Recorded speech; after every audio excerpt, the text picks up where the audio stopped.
وعلى من أحبهم وتبعهم بإحسان أجمعين إلى يوم الدين. أما بعد، فأعوذ بالله من الشيطان الرجيم. بسم الله الرحمن الرحيم. إنك ميت وإنهم ميتون. صدق الله العظيم. وقال جل وعلا في شأن حبيبه الكريم الرؤوف الرحيم: إن الله وملائكته يصلون على النبي يا أيها الذين آمنوا صلوا عليه وسلموا تسليما.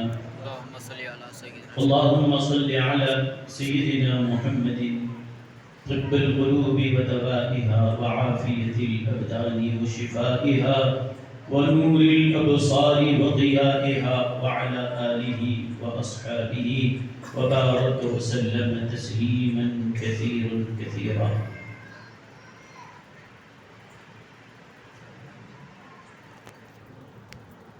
کچھ کہنے اور سننے سے پہلے 3 بار درود شریف کا مدرانہ پڑھے پیش کریں. اللهم صل على سيدنا محمد وعلى آله وصحبه أفضل صلواتك وعدد معلوماتك وبارك وسلم. اللهم صل على سيدنا محمد وعلى آله وصحبه أفضل صلواتك وعدد معلوماتك وبارك وسلم. اللهم صل على سيدنا محمد وعلى آله وصحبه أفضل صلواتك وعدد معلوماتك وبارك وسلم. سوء طیبہ یہ سمجھ کر ہے زمانے جاتے، سوء طیبہ یہ سمجھ کر ہے زمانے جاتے، یہ وہ روضہ ہے جہاں دل نہیں توڑے جاتے، یہ وہ روضہ ہے جہاں دل نہیں توڑے جاتے.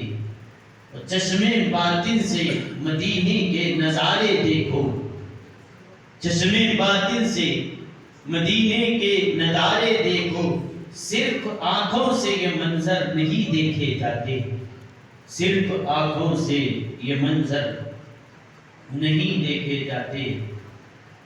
بھول جاتے تھے صحابہ غم و آلام اپنے، بھول جاتے تھے صحابہ غم و آلام اپنے، دیکھ لیتے تھے جو سرکار کو آتے جاتے، دیکھ لیتے تھے جو سرکار کو آتے جاتے. نور کے قرب میں فقط نور ہی جا سکتا ہے، نور کے قرب میں فقط نور ہی جا سکتا ہے. صرف ہوتے بشر عرش پہ کیسے جاتے، صرف ہوتے بشر عرش پہ کیسے جاتے. ان کے کردار کے قد ناپ رہی ہے دنیا، ان کے کردار کے قد ناپ رہی ہے دنیا. ارے جن کے دیوانوں کے قد تک نہیں ناپے جاتے، جن کے دیوانوں کے قد تک نہیں ناپے جاتے. اللہم صلی علی سیدنا محمد وعلى آلہ وصحبہ افضل صلواتک وعدد معلوماتک وبارک وسلم. مکرم معظم علماء کرام، حاضرین، کہ جتنے مخلوقات ہیں، جس کو بھی وجود ہے اس کو ختم ہونا. موت ایک ایسی حقیقت ہے جس کا کوئی انکار نہیں کر سکتا. بہت سی چیزوں میں لوگوں نے اختلاف کیا، کوئی کسی کو اختلاف ہے، کسی کو اختلاف ہے کسی بات پر، لیکن موت ایک ایسی حقیقت ہے جس میں کسی کو اختلاف نہیں. کیونکہ کتنوں کا دم نکلتے ہوئے ہم نے اپنی آنکھوں سے دیکھا، کتنوں جنازوں کو ہم نے کاندھے دیے، کتنے جنازے تھے جس کو ہم نے قبر میں اتارا. اسی لیے موت کسی کو اختلاف نہیں ہے، یہ ایک یقینی حقیقت ہے، اس انکار نہیں کیا جا سکتا. اللہ تعالیٰ زندہ کے لیے موت رکھی ہے، حتیٰ کہ وہ فرشتہ جو ساروں کی روح نکالنے پر مقرر ہے، ایک وقت آئے گا جو سب کی روح نکالتا ہے، اللہ اس کو بھی موت دے گا، وہ فرشتہ بھی موت کرنے والا ہے۔ پھر اس سے آگے سنیے، موت کے فرشتے کو بھی موت آنی ہے اور خود موت کو بھی اللہ موت دے گا۔ آپ کہیں گے موت کے فرشتے کو موت آتی ہے، یہ بات سمجھ میں آئی، موت کو کیسے موت آتی ہے؟ دیکھیے حدیث شریف میں آیا، جب محشر کے میدان میں سارے لوگ جمع رہیں گے، اس کے بعد اللہ تعالیٰ کا حکم جب ہوگا تو موت کی جو حقیقت ہے اللہ اس کو جس شکل میں ظاہر کرنا چاہے کر سکتا ہے۔ تو موت کو ایک دمبے کی شکل دے کر لایا جائے گا، دمبے کی شکل میں موت کو لا کر سارے لوگوں کے سامنے اس دمبے کو ذبح کر دیا جائے گا اور کہا کہ یہ جو موت تھی، موت کو یہ بکرے کی دمبے کی شکل میں لایا گیا، اب اس کا گلا کاٹ کر جب اس کو ذبح کر دیا گیا، اعلان ہوگا سنو آج موت کو بھی موت آ گئی ہے۔ حضور علیہ السلام نے فرمایا اس کو دیکھ کر سب سے زیادہ خوشی جنتیوں کو ہوگی اور سب سے زیادہ غم جہنمیوں کو ہوگا۔ جنتی کو اس لیے خوشی کیونکہ اپنی آنکھوں سے دیکھ لیا کہ موت بھی فنا ہو چکی ہے، موت کو بھی موت آ گئی، تو اب جنت میں جائیں گے تو ہمیشہ ہمیشہ کے لیے جنت میں رہنا ہے، کبھی موت آنے والی نہیں، کبھی فنا نہیں ہونے والی۔ اور جہنمیوں کو اس لیے زیادہ ان کو افسوس ہے کہ بعد میں جو جہنم کا عذاب ہے وہ تو اپنی جگہ کہ یہ خود عذاب سے کم ہے کہ جہنم سے جانے سے پہلے ہی کہہ دیا گیا کہ تیری موت بھی ختم ہو گئی۔ مطلب یہ کہ اب جہنم میں جو جلو گے، وہاں جو عذاب میں ڈالا جائے گا، کم از کم جلتے جلتے آدمی یہ تو کہے کم از کم موت آ جائے تو راحت مل جائے، جل جل کے مر تو جائیں گے لیکن جہنم میں یہ بھی نہیں جل جل کے مرنا نہیں، جل جل کے پھر جلنا ہے، پھر جلنا ہے، پھر عذاب ہے، موت بھی ختم ہے۔ تو سب سے زیادہ حسرت، افسوس اور تکلیف جہنمیوں کو ہوگی کہ جہنم میں جانے کے بعد ایک وقت تک سہتے رہے، مصیبت سہتے رہے، یہ امید پر کہ بس مصیبت میں کرتے کرتے مر تو جائیں گے نا، موت آ کے تو راحت ملے گی، لیکن ان کے لیے موت بھی نہیں۔ اور جنتی اور زیادہ خوش ہو کہ جنت کی نعمتیں پانے سے پہلے ہی خوشی یہ ہو جائے گی اب جو ہم جانے والے ہیں کوئی نکالنے والا نہیں ہے، موت بھی ہم کو اب آنے والی ہے نہیں کہ موت آ جائے تو یہ نعمت ختم ہو جائے، نہیں، تو ان کو خوشی اور ان کو غم۔ تو میرے بزرگوں اور دوستوں، تو ہر ایک کے لیے اللہ نے موت کو مقرر کیا ہے، ہر ایک کو جانا ہے۔ اب مرنے کے بعد ہوتا کیا ہے؟ مرنے کے بعد ہوتا کیا ہے؟ زندگی اور موت، اس کی حقیقت کیا ہے میں آپ کے سامنے کر رہا ہوں۔ علماء فرماتے ہیں ایک پرندہ ہے اور دو پنجرے، پرندہ ایک ہے اور پنجرے دو ہیں۔ اب دو پنجرے ہیں، پرندہ ایک ہے، تو اب اس پرندے کو اس پنجرے سے نکال کر اس پنجرے میں ڈالنا، کسی کا نام موت ہے۔ ایک پرندہ اور پنجرے دو ہیں، وہ پنجرا کیا ہے؟ یہ ہمارا جو جسم ہے یہ پنجرا ہے۔ پرندہ کیا ہے؟ اس کے اندر قید کون ہے؟ اس جسم کے اندر روح ہے، جسم کے اندر روح ہے۔ آج یہ روح ہمارے جسم کے اندر قید ہے۔ اب موت کس کا نام ہے؟ بس جب ہماری مدت پوری ہو گئی، ٹائم پورا ہو گیا، تو ہوتا کیا ہے؟ ہمارے جسم کے اندر سے وہ روح کو نکال کر اس پنجرے سے نکال کر دوسرے پنجرے میں ڈال دیا جاتا ہے۔ اب ہم کو یہ سمجھنا ہے کہ یہ دو پنجرے کون سے؟ دو پنجرے کون سے؟ پہلے آپ یہ بات جان لیجیے، کسی بھی چیز کو رکھنے کے لیے جگہ کا ہونا ضروری ہے نا. کوئی بھی چیز رکھیں گے آپ یہ مائک رکھے، اگر یہ زمین نہیں رہتی تو کہاں رکھتے؟ کوئی بھی چیز ہے، آپ کا موبائل ہے کہاں رکھتے ہیں؟ آپ جیب ہے، وہ جگہ ہے تو آپ وہاں رکھیں، آپ دان میں جگہ ہے وہاں رکھیں. تو کسی بھی چیز کو رکھنے کے لیے کیا ہونا ضروری ہے؟ جگہ کا ہونا ضروری ہے. جگہ ہی نہیں ہے، مکان ہی نہیں ہے تو کہیں کسی چیز کو رکھا جا سکتا ہے؟ آپ گودام بناتے ہیں سامان رکھنے کے لیے، ڈسپلے بناتے ہیں دکان کے ساتھ سامان رکھنے کے لیے، کچھ نہ کچھ جگہ ہو، مکان ہو تبھی کسی چیز کو رکھا جا سکتا ہے. تو اب سوال یہ ہے کہ ہمارے جسم سے موت آئی تو ہمارے جسم سے روح تو نکال لی گئی. روح نکالنے کے بعد جسم کیا کیے؟ نہلا دھولا کر، کفن پہنا کر، نماز پڑھ کے لے جا کے اس کو قبر کے اندر رکھ دیے. تو جسم تو قبر میں چلا گیا لیکن روح کہاں؟ روح کہاں ہے؟ آپ کہیں گے کہیں اس کو رکھ دیا جاتا ہے، کہیں رکھیں گے بھی تو جگہ ہونا نا، کہ روح کو رکھنے کے لیے کچھ نہ کچھ تو جگہ ہو، کہیں رکھنے کے لیے کچھ تو مقام ہو. تو یاد رکھیے اللہ تعالیٰ نے جیسا ہمارا جسم کو اس نے پیدا کیا ہے، اسی طرح ہمارا ایک اور جسم اللہ نے اس عالم میں بھی بنا کر رکھا ہے. فرق یہ ہے کہ یہ جو ہمارا جسم ہے، اس کو جسم یہ مٹی سے بنا ہوا ہے، اسی لیے اس کو جسم خاکی کہتے ہیں. کیا بولتے ہیں اس کو؟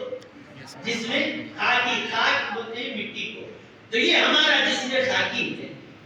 اور اس عالم میں اللہ تعالیٰ نے ہمارا ایک جسم بنا کر رکھا ہے، اس کو کہتے ہیں جسم مثالی. وہ عالم مثال ہے، تو اس کے اندر جو ہمارا جسم بنا کر رکھا گیا ہے اس کا نام کیا ہے؟ جسم مثالی. ہو بہو ہماری ہی طرح وہ ایک جسم ہے. اب کیا ہوا؟ موت آئی، موت کا وقت آیا تو فرشتہ آتا ہے، روح کو اس جسم سے نکال لیتا ہے اور لے جا کر فرشتہ وہ روح کہاں رکھتا ہے؟ کیا کوئی مقام ہے کہ جس کے اندر جا کر روحوں کو ڈالے؟ یا کوئی محل بنا ہوا ہے، یا کوئی بنگلہ ہے، یا کوئی مقام ہے کہ جس کے اندر جا کر پوری روحوں کو رکھتے جائیں؟ روح کہاں رکھی جاتی ہے؟ تو یہ ایک حقیقت ہے کہ اس روح کو اس جسم خاکی سے نکال کر جسم مثالی میں ڈال دیا جاتا ہے. بات سمجھ میں آ رہی ہے؟ کیا ہوا؟ روح کو جسم اب کہاں ہے؟ روح قید ہے جسم کے اندر. یہ جسم ایک پنجرا، اس پنجرے کے اندر ایک پرندہ ہے جو روح ہے، قید ہے. اور میں نے کہا کہ پنجرے کتنے ہیں؟ دو. پنجرے دو ہیں. ایک پنجرا یہ جسم خاکی کا اور دوسرا پنجرا ہے جسم مثالی کا. پرندہ ایک ہے. تو جب تک یہ 60-70 سالہ جتنی زندگی ہماری ہے، وہ پرندہ اس جسم خاکی کے پنجرے میں قید ہے. اور جب موت کا وقت آتا ہے تو بس اس پنجرے کے اندر سے اس پرندے کو نکال کر دوسرے پنجرے کے اندر ڈال دیا جاتا ہے. اسی کا نام زندگی اور اسی کا نام موت. موت کا نام فنا ہونا موت کا نام نہیں ہے، ختم ہونا موت کا نام نہیں ہے. ایک جگہ سے دوسری جگہ منتقل ہونے کا نام موت ہے. اسی لیے ہم کہتے ہیں کوئی مر جائے تو کہتے ہیں انتقال ہو گیا، منتقل ہو گئے، یعنی ٹرانسفر ہو گئے. کہاں سے؟ بس ان کی روح اس جسم میں تھی، بس اس جسم سے نکال کر، جسم خاکی سے نکال کر جسم مثالی میں وہ روح ڈال دی گئی. سمجھ گیا؟ اب آگے چلیے. اب جب ہمارے مرنے کے بعد روح نکال لی، فرشتہ آ کر روح نکالا اور جسم خاکی سے روح نکال کر لے جا کر قید میں ڈال دیا. جسم مثالی میں جب روح ڈال دی گئی، اور یاد رکھیے جب تک یہاں پر رشتہ دار یہ کوئی رو رہا ہے، کوئی اس کو نہلا رہا ہے، کوئی غسل دے رہا ہے، کوئی کفن پہنایا، کوئی جنازہ لایا، مسجد میں لائے، نماز ہو گئی، یہ سب ہو گیا، اور لے جا کر اس کو کاندھوں پر اٹھا کر لے گئے اور قبر کے اندر دفن کر دیے. قبر کے اندر ہم اتار کر آ گئے، اور جب تک ہم نے اس کے اوپر مٹی نہیں ہم دیکھتے ہیں نہ وہ حرکت کر سکتا ہے، نہ بول سکتا ہے، نہ اٹھ سکتا ہے، لیکن جیسے ہی ہم اس کو دفنا کر وہاں سے واپس آ جاتے ہیں، وہاں سے ہٹ جاتے ہیں، تو ہماری روح عالم مثال کے اس جسم میں ڈال دی جاتی ہے، اور اس جسم سے، جسم مثالی سے اب تک وہ جسم ایکٹیویٹ نہیں ہوا، جب روح ڈالی جاتی ہے تو پھر اس کے اندر بھی حرکت، زندگی پیدا ہو جاتی ہے۔ وہ جسم ہے ویسے ہی، لیکن جیسے ہی روح اس میں ڈالی جاتی ہے، اللہ تعالیٰ اس جسم سے ڈائریکٹ قبر والے جسم میں کنیکشن پیدا کر دیتا ہے۔ روح ڈالی تو اس میں نہیں ہے، لیکن زندگی اس میں بھی آتی ہے، زندگی اس میں بھی آتی ہے، روح اس میں ڈالی جاتی ہے۔ تو آپ دیکھیے سورج کہاں سے نکلتا ہے؟ مشرق سے نکلا، سورج وہاں سے نکل رہا ہے۔ تو اب بتائیے کہ آپ اس طرف میری طرف رخ کر کے بیٹھے ہیں، کیا آپ کے چہرے پر سورج کی روشنی پڑ سکتی ہے؟ آپ کی پیٹھ پہ تو پڑ سکتی ہے، لیکن آپ کے چہرے پہ سورج کی روشنی آ سکتی ہے؟ کیوں نہیں آ سکتی؟ اس لیے کہ آپ سورج کو پیٹھ بتا کے بیٹھے، سورج وہاں سے نکل رہا ہے، اس کی شعاعیں آ رہی ہے، آپ کے سر پہ پڑ رہی ہے، آپ کی پیٹھ پہ پڑ رہی ہے، لیکن سورج کی روشنی کیا آپ کے چہرے پر آ سکتی ہے؟ نہیں آ سکتی۔ اچھا میرے چہرے پہ آئے گی؟ کیوں آئے گی؟ میں بالکل اس کے روبرو بیٹھا ہوں، سامنے ہے، تو سورج کی روشنی میرے اوپر تو آ سکتی ہے، میرے چہرے پہ تو آئے گی، لیکن آپ کے چہرے پہ نہیں آ سکتی، اس لیے کہ آپ اس کو پیٹھ بتا کے بیٹھے۔ لیکن اگر میں اپنے ہاتھ میں ایک آئینہ لے لوں، میں ایک آئینہ لے لوں اور آئینہ لے کر اس طرح سے یہاں رکھ دی ہوں، تو کیا ہوگا؟ سورج کی روشنی سیدھا آئینے پہ مارے گی اور آئینہ سیدھا اس کا ریفلیکشن آپ کے چہرے پر پڑے گا۔ اب آئے گی آپ کے چہرے پہ روشنی، کیسا آئے گی؟ وہاں سے تو ڈائریکٹ نہیں آ سکتی، لیکن اس کی روشنی اس پہ پڑی اور آئینہ اس کی روشنی آپ تک پہنچا جاتا ہے۔ چھوٹے بچوں کو آپ دیکھتے ہیں، اکثر بچپن میں کھیلتے ہیں، آئینہ ہاتھ میں لے کر یا گھڑی پر لے کر اس طرح روشنی لے کر سامنے والوں کے چہروں پر مارتے ہیں، لیکن یہ بھی سمجھنے کی بات ہے کہ وہ روشنی آپ کے چہرے پر براہ راست سورج سے تو نہیں آ سکتی تھی، لیکن سامنے جب آئینہ رکھ دیا جائے تو سورج کی روشنی آئینے پہ پڑے گی، اور آئینہ جتنی روشنی آئینے پہ پڑے گی اتنا ہی زیادہ ریفلیکشن سامنے والے پر آئے گا، اتنی ہی تیزی کی روشنی اس کے ساتھ آئے گی۔ ایسے ہی اللہ تعالی جب ہماری روح کو عالم مثال کے اس جسم میں ڈال دے گا تو اس کی مثال تو بالکل اس آئینے کی طرح ہے، جب تک سورج چمکا نہیں وہ پیدا کر روشنی نہیں دیتی، جیسے ہی سورج سامنے آیا اب آئینہ اپنے سامنے والوں کو روشنی دیتا ہے، جیسے ہی وہ روح اس جسم میں ڈالی جاتی ہے وہ خود بھی زندہ ہو جاتا ہے اور ڈائریکٹ وہ اپنی حیات کا تعلق قبر میں رہنے والی جسم کو بھی دیتا۔ اب سورج تو ایک ہے، روشنی دو جگہ ہے، ایک یہاں پر پڑ رہی ہے ایک وہاں، ایسے ہی روح ایک ہوتی ہے، عالم مثال کا جسم بھی زندہ ہوتا ہے اور قبر میں رہنے والے جسم کو بھی اللہ زندگی دیتا۔ کب؟ جب وہاں روح ڈال دی گئی ڈائریکٹ اس کا کنیکشن قبر والے جسم سے ہوتا ہے۔ جب تک یہ لوگ دفنا کے وہاں سے ہٹتے ہیں 40 قدم دور ہٹتے ہیں کہ وہاں پر فرشتے آ جاتے ہیں۔ فرشتے، اب وہ مردہ پڑا ہوا ہے جس کو ہم نے سلا کر آیا تھا، اس سے کیا سوال ہوگا؟ وہ مردہ کیا بات کرے گا، کیا جواب دے گا؟ لیکن ہم جب تک وہاں تھے وہ تو حرکت نہیں کرتا تھا، لیکن جب ہٹ گئے وہاں روح ڈال دی گئی، اللہ اس کے اندر روح کو زندگی کے آثار پیدا کر دیتا ہے۔ اسی لیے اب وہ مردہ اٹھ کے بیٹھتا بھی ہے اور فرشتوں کے سوال کے جواب بھی دیتا ہے۔ اگر وہ زندہ ہی نہیں ہے، بول نہیں سکتا، تو پھر فرشتے کہاں سے سوال کریں گے؟ یہ تو بات معلوم نہ، فرشتے سوال کرتے ہیں، فرشتے سوالات کریں گے قبر میں، کس سے سوال کریں گے؟ اور سوال کر لیں تو جواب کون دے گا؟ جس میں زندگی ہو، جو بول سکتا ہو وہی تو جواب دے گا نا۔ تو مطلب یہ کہ قبر میں ہر مردے کو، قبر میں رہنے والے ہر مردے کو، چاہے وہ عالم ہو یا حافظ ہو یا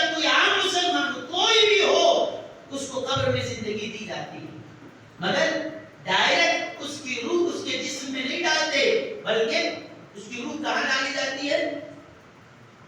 آپ حضرات میرے ساتھ ہیں تو میں آگے کی بات پوری سمجھ میں آئے گی. ادھر روح کہاں ڈالی جاتی ہے؟ اس کی عالم مثال کے جسم میں ڈالی جاتی ہے اور وہاں سے براہ راست اس کے جسم کو تعلق پیدا کر دیا جاتا اور یہ زندگی پاتا اور ایسا زندہ ہوتا ہے، ایسی زندگی رہتی ہے. اس سے سوال فرشتے کرتے ہیں، یہ جواب بھی دیتا اور ایسی زندہ رہتی ہے کہ اس کو جنت کی ہوائیں بھی آتی ہے اگر نیک ہو، جنت کی نعمتیں بھی ملتی ہیں اگر نیک ہوتا ہے، اور برا ہو تو جہنم کی گرم ہوا بھی اس کو دی جاتی ہے، عذاب میں بھی اس کو مبتلا کیا جاتا ہے. یہ بات ہو گئی. یہ کس کے لیے ہے؟ یہ عام لوگوں کے. یہ کس کی بات ہے؟ عام لوگوں کے لیے. اور ایک بات یاد رکھیے، ہم جب تک زندہ ہیں ہم عمل کرتے رہتے ہیں، نماز پڑھ رہے ہیں، روزہ رکھ رہے ہیں، حج کر رہے ہیں، زکات دے رہے ہیں، نیکیاں کر رہے ہیں، قرآن پڑھ رہے ہیں، درود پڑھ رہے ہیں. یہ جتنا ہمارا عمل ہوتا جائے گا اتنی نیکیاں بھی بڑھتی جاتی ہیں. جب تک زندہ ہیں عمل ہے. سانس رک گئی عمل بھی رک گیا. جب عمل رک گیا تو کیا پھر اور نیکیاں ملتی ہیں؟ لیکن عمل جتنا کرتے جائیں گے اتنی نیکیاں ہیں، لیکن ثواب کا سلسلہ بھرنے کے بعد ختم. جتنا کر لیے زندگی میں آخری سانس تک جو کر لیا آخری سانس ختم، اس کے بعد ثواب کا سلسلہ بھی ختم. مگر جتنا کرنا تھا اس کے اندر آخری سانس سے پہلے جب ہم کر لیے اتنا محفوظ ہو گیا، اس کے بعد اب کوئی نیکیاں بڑھنے والی نہیں. لیکن حضور صلی اللہ علیہ وسلم نے فرمایا 3 کام ایسے ہیں کہ جس کی وجہ سے مرنے کے بعد بھی آدمی کا عمل تو رک جاتا ہے لیکن ثواب برابر چلتے رہتا ہے. میٹر رکتا نہیں، ثواب کا چلتے رہتا ہے. نمبر 1، پہلی چیز کہ آدمی تو مر گیا لیکن کوئی صدقہ جاریہ کر کے گیا تھا، کوئی مسجد بنایا تھا، کوئی نیکی کا کام کیا، کوئی باولی کھدا دیا تھا، کوئی بورویل لگا دیا. جب تک لوگ اس مسجد میں نماز پڑھتے رہیں گے وہ مر بھی گیا ہے، اللہ تعالی ہر نماز پڑھنے والے کا ثواب اس مسجد بنانے والے کو اس کی قبر میں دیتا ہے. عمل تو رک گیا لیکن ثواب نہیں رکا. ایک کچھ بھی نہیں، بس ایک جاتے جاتے ایک مقام پر درخت لگا دیا، درخت ہی لگایا تھا. اب درخت سے کوئی فائدہ اٹھائے، حتیٰ کہ انسان نہیں، اگر دھوپ کے وقت کوئی کتا آ کر بھی کسی درخت کے سائے میں بیٹھتا ہے تو اس کتا جتنی دیر درخت کے سائے میں بیٹھا اللہ تعالیٰ اتنا ثواب وہ مردے کو قبر میں دیتا ہے کہ تیری وجہ سے آگے جا کر تو راحت مل رہی ہے. سبحان اللہ. انسانوں کو فائدہ پہنچانا یہ تو نیکی ہے ہی ہے. جانور بھی اگر کوئی درخت لگا دیے، اسی زمانے میں لگا کر چلے گئے، ہمیں پتا بھی نہیں ہوگا کہ اگر اس درخت پر کوئی چڑیا آ کے گھونسلہ بنا کر رہ رہی ہے تو جب تک رہتی ہے اللہ تعالیٰ اس درخت لگانے والے کو اس کا ثواب دیتا ہے. فائدہ ہے. کوئی آپ بوری کھدا دیے، پھولی کھدا دیے، تو جب تک لوگ پانی پیتے رہیں گے آپ کو اس کا ثواب. ایسے بہت سے کوئی مدرسہ بنا دیا یا کوئی نیکی کا صدقہ جاریہ جو بھی ہے یہ کر دیا، عمل تو رک گیا لیکن اس کا ثواب رکنے والا نہیں ہے. وہ مر کر قبر میں بھی چلا گیا تب بھی اس کا سلسلہ ثواب کا جاری رہتا ہے. پہلی چیز کیا ہے؟ صدقہ جاریہ. دوسری چیز کہ او علم ینتفع به، وہ ایک علم والا تھا، عالم تھا، اس نے اپنے شاگردوں کو اپنا علم دے دیا، شاگردوں کو تیار کیا. اب وہ استاد تو مر گیا ہے لیکن جب تک اس کے شاگرد اس کا علم پھیلاتے رہیں گے، پھر شاگرد کے شاگرد شاگرد کے شاگرد جہاں تک بھی یہ سلسلہ جاتا رہے گا. وہ عالم تو قبر میں چلا گیا لیکن جب تک اس کا علم چلتا جائے گا وہ سارا ثواب اللہ تعالیٰ اس کو قبر میں پہنچاتا رہے گا. یا پھر وہ کوئی کتاب لکھ کر گیا تھا اور جب تک وہ کتاب پڑھی جاتی رہے گی اللہ تعالیٰ اس کتاب کے لکھنے والے کو اس کا ثواب دیتا ہے. جب تک اس کا علم زندہ ہے اس کا ثواب برابر جائے گا. 2 چیزیں ہو گئی. تیسری چیز یہ دیکھیے، صدقہ جاریہ کا کام ہر کوئی نہیں کر سکتا. امیر تو کرے گا، غریب نہیں کر سکتا. اب علم کا کوئی کتابیں لکھنا یا شاگردوں کو تیار کرنا وہ تو علم والے کر سکتے، عوام نہیں کر سکتے. لیکن تیسری جو بات ہے یہ ہر آدمی کر سکتا ہے، امیر بھی کر سکتا ہے، غریب بھی کر سکتا ہے، ہر ایک کسی بھی حیثیت والا ہو وہ کر سکتا ہے. وہ کیا ہے؟ فرمایا کہ آدمی کے مرنے کے بعد وہ تو چلا گیا لیکن اس کے مرنے کے بعد اس کی کوئی نیک اولاد ہے. وہ نیک اولاد، وہ بچے اپنے باپ کے لیے، اپنے مرحوم والد کے لیے، اپنی مرحوم والدہ کے لیے دعا کرتے ہیں کہ اے اللہ ہمارے ماں باپ کی مغفرت فرما، اے اللہ ہمارے ماں باپ کی مغفرت فرما.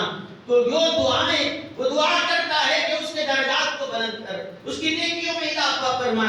فرماتے ہیں حضور علیہ السلام مرنے کے ساتھ ہی عمل کا سلسلہ تو رک گیا لیکن وہ اولاد جو اپنے ماں باپ کے حق میں دعائیں کرتی رہتی ہے، وہ جتنی دعائیں کرتی رہتی ہے اللہ تعالیٰ برابر اس دعا کا فیض ان کو قبر میں عطا کرتا ہے، ان کے درجات بلند ہوتے رہتے ہیں. مگر یہ کس کے لیے ہے؟ یہ سارے مسلمانوں کے. یہ کس کے لیے ہے؟ سارے مسلمانوں کے.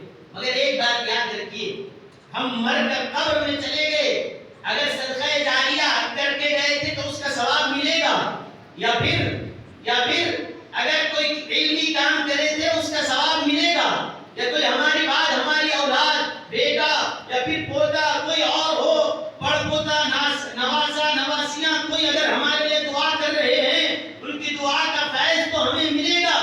لیکن یہ ثواب میں تو اضافہ ہوتا ہے لیکن روح کو کوئی ترقی نہیں ملتی. ثواب میں اضافہ ہونا اور بات ہے، روح کو ترقی ملنا ایک اور بات ہے. تو یہ ثواب جاریہ کے کام سے کوئی اگر یہ تینوں کاموں میں سے کوئی نہیں کیا تو زندگی میں جتنا آخری سال تک جتنا کیا تھا بس اتنا ہی، اس سے زیادہ اس کو ملنے والا نہیں ہے.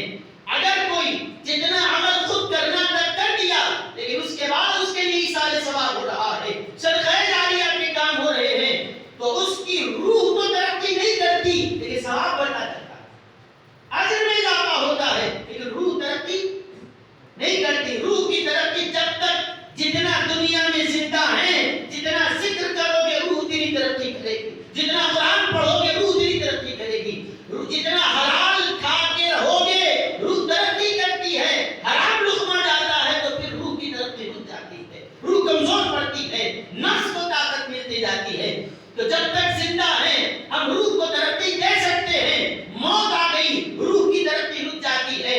ثواب میں اضافہ تو ہو سکتا ہے لیکن روح کی ترقی نہیں ہو سکتی. لیکن یاد رکھو یہ ہماری موت ہے، ہم مر جائیں روح ترقی نہیں کرتی. لیکن کوئی شہید ہو جاتا ہے تو شہید کے مرنے کے بعد اس کا ثواب کا سلسلہ تو جاری بھی رہتا ہے لیکن اس کی روح کی ترقی اللہ روکتا نہیں. شہید کو ہر لمحہ اللہ تعالیٰ ترقی دیتا رہتا ہے. سبحان اللہ.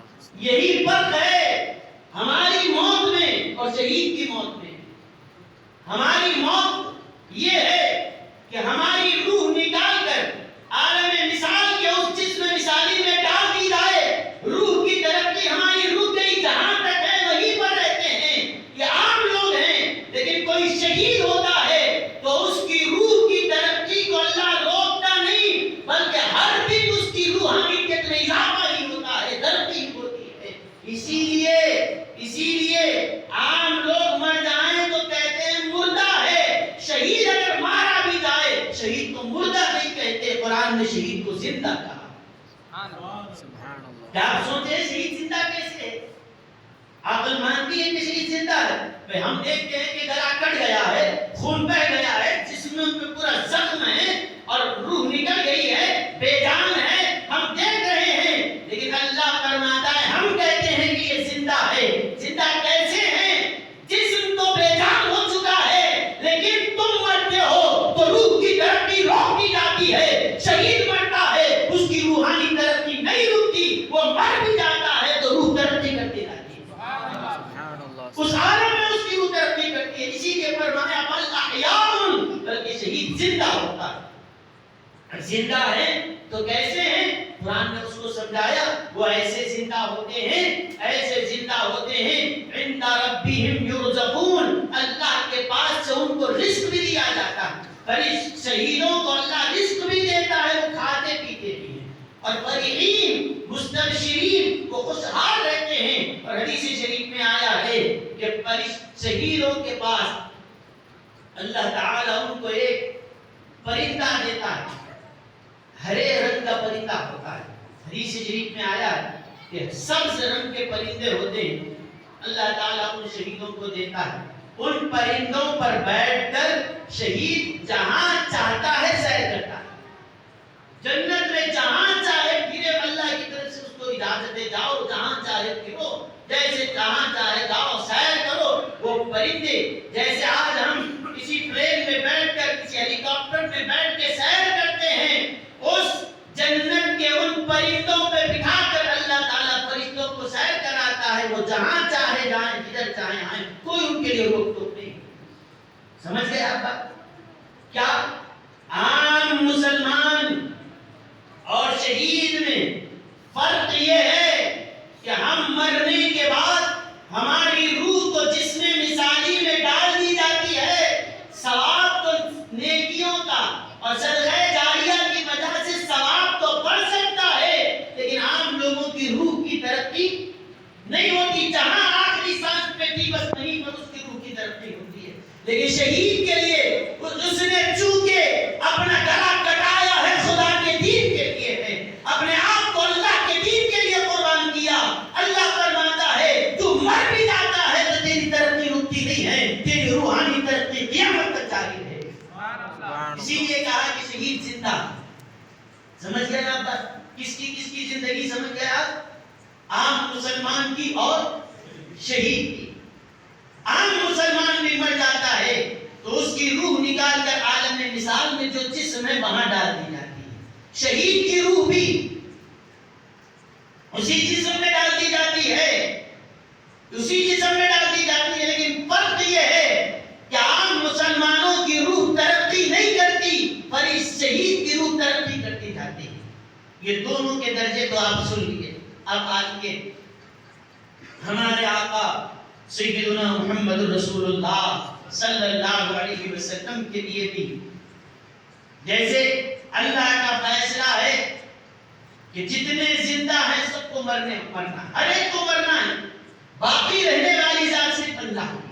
کل من علیہا فان, جو کچھ ہے سب فنا ہونے والے ہیں. باقی کون رہے گا؟ وَيَبْقَى وَجْهُ رَبِّكَ ذُو الْجَلَالِ وَالْإِكْرَامِ, تمہارے رب کی ذات باقی رہنے والی ہے جو ذو الجلال والإکرام. اللہ کی ذات باقی رہنے والی ہے, باقی سب فنا ہونے والے ہیں. موت کا فرشتہ بھی فنا ہو جائے گا, خود موت کو بھی موت آ جائے گی, سب فنا ہوں گے. اب اس قاعدے کے لحاظ سے ہر ایک کے لیے موت مقرر ہے. اللہ کے رسول صلی اللہ علیہ وسلم کے لیے بھی موت کا وقت مقرر ہے, کیونکہ موت ہر ایک کے لیے. اس سے پہلے والے انبیاء کو بھی موت آئی, وہ موت کا وقت حضور علیہ السلام کے لیے بھی لکھا گیا. اگر کوئی موت سے کوئی پاک ہے وہ اللہ کی ذات ہے, اللہ کے علاوہ کوئی موت سے پاک نہیں ہے. ہر ایک کو مرنا, فنا کسی سب کے لیے ہے, بقا ہے تو اللہ کے لیے. اب وہ وقت آیا جب حضور صلی اللہ علیہ وسلم کی روح مبارک کو لینے کے لیے فرشتہ آیا. موت کا فرشتہ جو ہر ایک کے لیے مقرر ہے, وہ ملک الموت وہ بھی آئے. اب کیسے آئے, کس انداز سے آئے, اس کی جو تفصیلات ہے وہ انشاءاللہ کسی اور موقع پر میں عرض کروں گا. اب مجھے جو بات آپ سے عرض کرنا ہے اہم, وہ آپ کی خدمت میں رکھ رہا ہوں. وہ جتنے مراحل تھے وہ مراحل سے گزرنے کے بعد حضور صلی اللہ علیہ وسلم کی روح مبارک کو جسم اقدس سے جدا کر دیا ہے. جیسے روح سب کی نکالی جاتی ہے, حضور صلی اللہ علیہ وسلم کی روح مبارک کی نکالی گئی. اب اس روح کو لے کر طریقہ کیا ہے, فرشتوں کو بس اتنا ہی معلوم ہے کہ ڈیوٹی ہے ان کی کیا, جسم کے اندر سے, اس جسم خاکی کے اندر سے روح کو نکالنا اور کہاں لے جا کے ڈالنا, جسم مثالی میں ڈالنا. اور جسم مثالی کہاں رہتا ہے, کہاں رہتا ہے, تو دو مقامات ہیں جو نیک ہیں. قرآن نے کہا ان الابرار جو نیک لوگ ہوتے ہیں وہ کہاں رہتے ہیں؟ لفی علیین، علیین میں ان کی روح رکھی جاتی ہے. وَإِنَّ الْفُجَّارَ لَفِي سِجِّينَ، بروں کی روح سجین میں رکھی جاتی ہے اور نیکوں کی روح علیین میں. ایمان والے ہیں علیین میں رہیں گے اور اللہ کا انکار کرنے والے ہیں سجین میں رہیں گے. سمجھ گئے آپ بات؟ تو اب فرشتے کا کام کیا ہے؟ اس جسم سے روح نکالنا، جسم خاکی سے نکالنا، اور لے جا کر روح کو رکھیں گے کہاں؟ کہاں رکھیں گے؟ کوئی نہ کوئی تو جگہ ہو جہاں رکھی جائے. وہ جگہ کیا ہے؟ وہ جس میں مثالی ہے اس میں ڈال دیا جاتا ہے، پھر وہاں سے قبر کے جسم کو کنیکشن کر دیا جاتا ہے. یہ بات تو سب کے لیے، شہید کے لیے بھی ایسے ہی ہے، عام مسلمان کے لیے بھی یہ ہے. اب فرشتہ آیا اور حضور کی روح مبارک کو جسم اقدس سے نکال تو لیا. اب نکالنے کے بعد طریقہ یہ ہے کہ عالم مثال میں جو جسم ہوتا ہے لے جا کر روح کو اس میں رکھ دیا جاتا ہے. اب فرشتے گئے روح مبارک کو عالم مثال کے اس جسم میں رکھنے کے لیے، لیکن عالم مثال میں سارا چھان دیا، لیکن حضور کا جسم مثالی فرشتوں کو ملا ہی نہیں. کہنے لگے مولا سب کے لیے تیرا قاعدہ ہے کہ روح کو جسم خاکی سے نکالتے ہیں اور روح کو لاتے ہیں برابر. یہاں ایک جسم ہوتا ہے بس جس کی روح اسی کے جسم میں عالم خاکی سے نکالے، جسم خاکی سے نکالے، جسم مثالی میں ڈالے. ہر ایک کا جسم وہاں تیار، بس ہماری ڈیوٹی یہاں سے نکالو وہاں لے جا کے ڈالو. اے اللہ تیرے مصطفیٰ علیہ السلام کی روح مبارک کو لائے ہیں. یہاں ہم دیکھ رہے ہیں عالم مثال میں کوئی جسم مثالی ہے ہی نہیں جہاں حضور اکرم کے جسم مبارک کو، آپ کی روح مبارک کو جسم میں رکھا جائے. اب یہ روح کو کہاں رکھیں؟ یہ ہم کو دکھائی نہیں دیتا. کہاں چھپا کر رکھا ہے؟ کدھر ہے وہ جسم جہاں اس روح کو رکھا جائے؟ اللہ تعالیٰ سے جب عرض کیا گیا مولا تیرے مصطفیٰ کی روح اقدس کو جسم مثالی میں رکھے تو کہاں؟ ہمیں تو کوئی عالم مثال میں کوئی جسم مثالی نظر نہیں آتا. پورا عالم مثال دیکھ لیا لیکن مصطفیٰ کا مثل نظر نہیں آتا. تب اللہ نے جواب دیا فرشتوں ایک عالم مثال کیا 18,000 عالموں میں میں نے مصطفیٰ کا مثل بنایا ہی نہیں، ان کے جیسا بنایا ہی نہیں. جو بنایا ایکتا بنایا، جو بنایا تنہا بنایا ہے. ہر ایک کا مثل تو عالم مثال میں مل جائے گا. دنیا میں کوئی ان کا مثل ہو یا نہ ہو، عالم مثال میں تو ان کا مثل ہے. لیکن یہ وہ ذات ہے نہ دنیا میں ان کا کوئی مثال ہے نہ عالم مثال میں کوئی مثال ہے. یہ تو بات ہو گئی لیکن حل نہیں ہے. سبحان اللہ، تو آپ نے کہہ دیا. فرشتوں نے کہا مولا اگر عالم مثال میں کوئی جسم مثالی نہیں ہے تو پھر روح کو رکھے تو کہاں رکھے؟ روح کو رکھے تو کہاں رکھے؟ ہر ایک کے لیے تو برابر جسم ہے، یہاں سے نکالے وہاں ڈال دیے. اب اس روح مقدس کو، اس روح مطہر کو کہاں رکھا جائے؟ کیا آسمانوں پر؟ کیا عرش کے پاس؟ کیا کہاں رکھا جائے؟ مولا تو بتا کون اس کو سنبھالے؟ اللہ تعالیٰ کی طرف سے اعلان ہوا اے فرشتوں یہ بتاؤ یہ روح محمدی یہ وہ ہے کہ یہ وہ مقدس، اور ہم نے اس روح کو وہ طاقت عطا فرمائی، وہ تجلیات سے ہم نے نوازا ہے، ہم نے اپنی بارگاہ سے وہ فیض اس کو عطا کیا ہے. یہ بتا کس میں اتنی طاقت ہے جو میرے مصطفیٰ کی روح کو سنبھال نہیں سکتا ہو؟ کس میں اتنی ہمت ہے جو اس روح مبارک کو برداشت کر سکتا ہو؟ کون اس کا متحمل ہے؟ کہا کہ زمین اس کو اٹھا سکتی ہے؟ نہیں. کیا آسمان برداشت کر سکتا ہے؟ ہاں نہیں. کیا کون اٹھائے؟ کیا بڑے بڑے پہاڑوں میں اتنی طاقت ہے کہ وہ روح مصطفیٰ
چنانچہ حضور علیہ السلام کی روح مبارک کو دوبارہ لا کر اسی جسم میں رکھا گیا ہے جہاں موت سے پہلے جس جسم میں روح تھی. اسی لیے ہم یہ حیات النبی کا ہم عقیدہ رکھتے ہیں.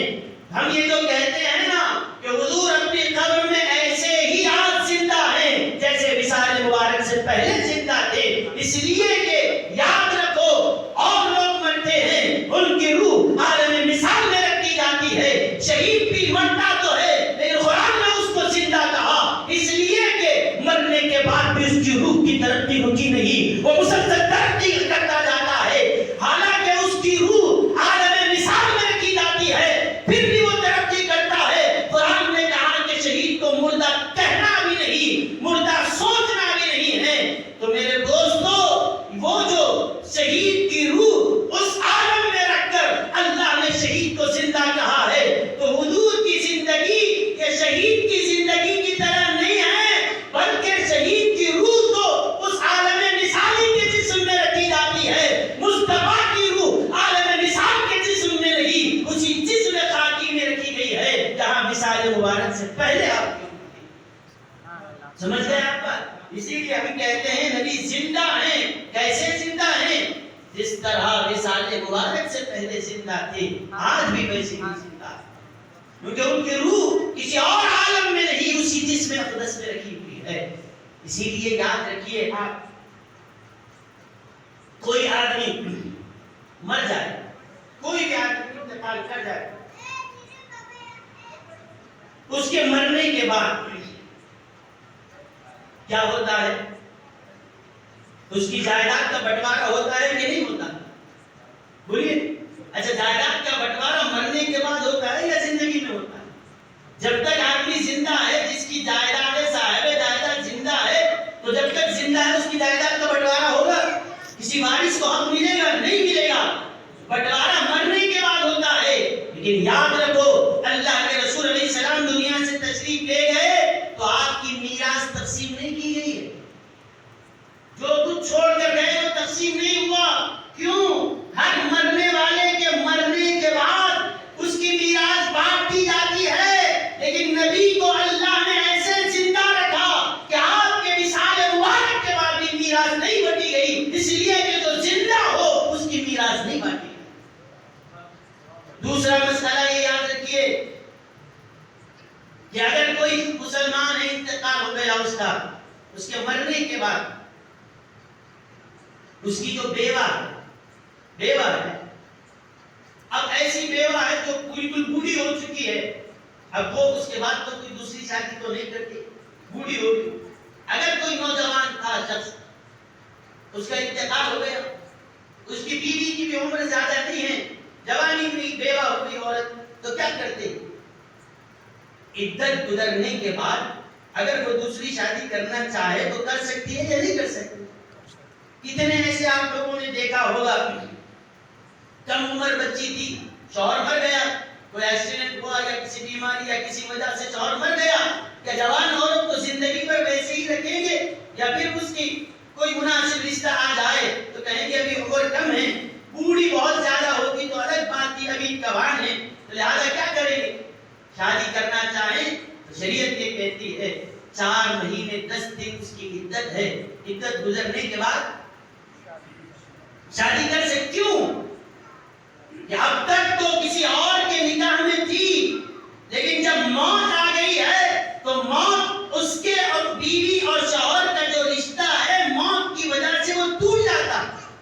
موت آ گئی، رشتہ ٹوٹ گیا، اب عدت گزار کے وہ کسی اور سے شادی کر سکتی ہے. تو موت وہ ہے جو میاں بیوی کے رشتے کو بھی توڑ دیتی ہے. لیکن حضور علیہ السلام دنیا سے تشریف لے گئے، موت تو آئی ہے لیکن اس کے بعد ایسی حیات اللہ نے آپ کو دی ہے کہ قرآن نے فرمایا وَلَا أَن تَنْكِحُوا أَزْوَاجَهُ مِن بَعْدِهِ أَبَدًا. کوئی اور شخص مر جائے، اس کے مرنے کے بعد اس کی بیوی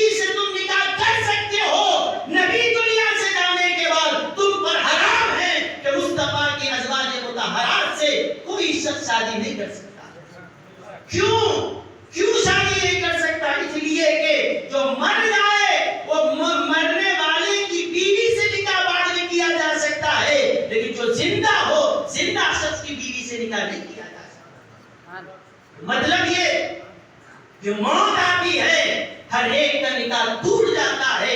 نبی کے لیے اللہ فرماتا ہے موت آئی ہے، لیکن ایسی موت آئی ہے کہ ان کے موت آنے کے بعد بھی نکاح آج بھی باقی ہے، نکاح آج بھی باقی ہے۔ قرآن کی آیت پڑھ رہا ہوں میں، سورہ احزاب کی، اللہ فرماتا ہے وَلَا أَن تَنكِحُوا أَزْوَاجَهُ مِن بَعْدِهِ أَبَدًا۔ قیامت تک کے لیے یہ حکم اللہ نے اتارا کہ حضور کے ازواج مطہرات، حضور دنیا میں دنیا ہے یا دنیا سے چلے جائیں، کسی کے لیے یہ اجازت نہیں ہے کہ مصطفیٰ علیہ السلام کی بیویوں میں سے کوئی نکاح کرے، قیامت تک یہ منع کر دیا گیا۔ پھر اس کے بعد تیسری بات یہ بھی سنیے، مرنے کے بعد کیا ہوتا ہے؟ جنازے کی نماز پڑھی جاتی ہے، پڑھتے ہیں، ہر مسلمان کا جنازہ پڑھا جاتا ہے، لیکن آپ پوری حدیثیں پڑھ لو، سیرت کی پوری کتابیں پڑھ لو، کہیں یہ آیا ہو تو مجھے لا کر بتاؤ کہ حضور کی نماز جنازہ پڑھی گئی، آپ کے جنازے نہیں پڑھی گئی۔ اگر نماز جنازہ پڑھی گئی ہے تو سوال یہ ہوگا کہ امامت کس نے کی تھی؟ کون پڑھائے تھے؟ حضرت علی پڑھائے تھے یا حضرت ابوبکر پڑھائے تھے یا کون کس نے امامت کی؟ یہ کیا ہی نہیں گیا، بس صحابہ نے اتنا کیا کہ حضور کے جسم مبارک کو رکھ دیا اور آتے رہے، کوئی سارے حجرے میں داخل ہوتے رہے، جتنے آئے درود و سلام پڑھتے رہے، دعا کر کے واپس چلے گئے، جنازہ کسی نے نہیں پڑھا۔ مطلب یہ کہ صحابہ کا یہ عقیدہ ہے کہ یہ اللہ نے ان کے لیے ایسی زندگی رکھی۔ ارے مرنے کے بعد جب شہید زندہ ہوتا ہے تو بتاؤ شہید کا مرتبہ بڑا ہے یا نبی کا مرتبہ بڑا ہے؟ اور ان کی زندگی آج بھی ایسے ہی ہے کہ جیسے وصال مبارک سے پہلے جس سے زندہ تھے آج بھی ویسے ہی حیات کے ساتھ ہیں، اور کیسے ایسے زندہ ہیں کہ رزق بھی ملتا ہے، اور ایسے زندہ ہیں کہ موت بھی ان کے میاں بیوی کے رشتوں کو توڑ نہیں سکی، زندگی کے سارے لوازمات کے ساتھ اللہ نے ان کو اس عالم میں زندہ رکھا ہے، حیات کے ساتھ رکھا ہے۔ میرے بزرگوں اور دوستوں، اسی لیے صحابہ کرام رضی اللہ عنہم نے حضور کی نماز جنازہ نہیں پڑھی، اور یہ بھی بات یاد رکھیں نماز جنازہ کیوں پڑھتے ہیں؟ میت کی مغفرت کی دعا ہے، دعا کرتے ہیں کہ اے اللہ جنازے کی نماز ہے کیا؟ بس ایک میت کے لیے دعائے مغفرت ہے، تو حضور صلی اللہ علیہ وسلم کے لیے کیا نماز جنازہ پڑھی جائے؟ وہاں کون سا گناہ ہے، کون سا ذنب؟ بلکہ یہ وہ ذات ہے کہ یہاں گناہ تو کیا، ان کے صدقے میں کروڑوں گناہگاروں کی اللہ بخشش کرنے والا ہے، ان کے لیے کون سی مغفرت کی دعا؟ اسی لیے یاد رکھیے، آپ ہم جنازہ پڑھتے ہیں نا، بڑوں کے جنازہ پڑھتے ہیں تو دعا الگ ہے، چھوٹے بچوں کی جنازہ پڑھیں تو دعا الگ ہے۔ بڑوں کے لیے دعا کیا کرتے ہیں؟ بڑے کی نماز جنازہ ہے تو بڑا بھی ہے، مکلف بھی ہے، کچھ غلطیاں ہیں، گناہ ہوئے ہیں، اسی لیے دعا کرتے ہیں کہ اللہم اغفر حینا و میتنا، اے اللہ ہمارے جو جتنے زندہ ہیں سب کی مغفرت فرما دے، جتنے مر گئے ہیں سب کی مغفرت فرما دے، جتنے زندہ جنازے میں ہیں ہمیں بھی معاف کر دے، اور جس مردے کو لائے ہوئے ہیں اللہ اس کی بھی بخشش فرما دے۔ اللہم اغفر حینا و میتنا و شاہدنا و غائبنا، اے اللہ جتنے حاضر ہیں ان کو بھی بخش دے، اور جتنے آ نہیں سکے غائب ہیں ان کی بھی مغفرت فرما دے۔ وذکرنا و انسانا، اے اللہ یہاں مسجد میں نماز پڑھنے کے لیے جنازے میں کون آئے؟ مرد حضرات آئے، لیکن عورتیں تو گھر میں ہیں، لیکن اے اللہ تیری رحمت کے طلبگار ہیں، صرف ہم اب مردانے کے لیے نہیں، ہمارے گھروں میں جو عورتیں ہیں ان کے لیے بھی دعا کرتے ہیں، اے اللہ ہمارے مردوں کی بھی بخشش فرما، ہماری عورتوں کی بھی بخشش فرما، یہاں ان کے لیے بھی دعا، وذکرنا و انسانا، ہمارے مردوں کی بھی مغفرت فرما، ہماری عورتوں کی بھی مغفرت فرما۔ اس کے بعد کیا پڑھتے ہیں؟ اللہم من احییتہ منا فاحیہ علی الاسلام، اے اللہ ہمارا دوست تو مر گیا، ہمارا رشتہ دار تو مر گیا، لیکن یہ جیسے مرا ہے ایک دن ہم کو بھی موت آنے والی، اے اللہ بس ہم تجھ سے یہ مانگتے ہیں کہ جب تک ہمیں زندہ رکھ مولا تیرے اسلام پہ قائم رکھ مولا، ومن توفیتہ منا فتوفہ علی الایمان، مولا زندہ رکھ تو اسلام پر، موت آئے تو ایمان کے ساتھ دنیا سے اٹھا۔ یہ جنازے کی دعا کا ترجمہ ہے، اس کو ذہن میں رکھ کے پڑھیے آپ، یہ دعا کا مطلب۔ اب جنازہ بدل گیا، کس کا جنازہ ہے؟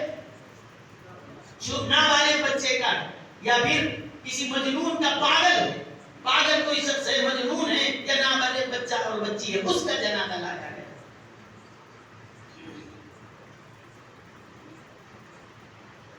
حضرت مولانا محی الدین قادری صاحب اور دوستو، تو اب میں کیا عرض کر رہا تھا، جنازہ تو آپ نے دیکھ لیا، اب جنازہ بدل گیا، میت بدل گئی، اب نہ بالغ کی نہیں نابالغ کی ہے، اور کسی عاقل کی نہیں، مجنون کوئی پاگل ہے اس کا جنازہ، وہ پاگل بیچارہ مکلف بھی نہیں تھا، اس کے اوپر کیا گناہ؟